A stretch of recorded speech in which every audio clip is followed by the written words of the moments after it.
Menutupi kekurangan dan terus mengembangkan kelebihan merupakan nama lain dari seorang Jendi Panggabean, atlet difabel Sumsel dari cabang olahraga renang.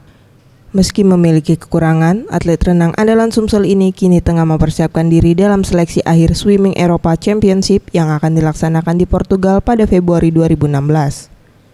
Jendi yang ditemui usai pelantikan pengurus NPC Sumsel di Jakabaring, Selasa 12 Januari 2016 mengatakan, kejuaraan Swimming Eropa Championship merupakan seleksi terakhir.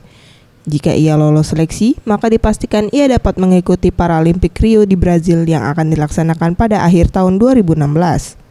Sementara untuk persiapan sendiri, ia hanya mengadakan latihan rutin setiap harinya, serta berupaya untuk mempertahankan catatan waktu terbaiknya 1 menit 7 detik, yang ia torehkan pada Asian Para Games di Singapura Desember 2015. Untuk targetnya sih yang yang penting bisa pertajam waktu aja, paling enggak mempertahankan waktu yang udah di Singapura kemarin kan, karena di Singapura kemarin sebenarnya udah untuk 100 meter gaya punggung itu udah tembus limit buat ke Paralimpik. Nanti mudah-mudahan selain tryout ke Portugal nanti bisa mempertajam. Mega Dwi Handayani, Ferry Jatinugroho, Sriwijaya TV.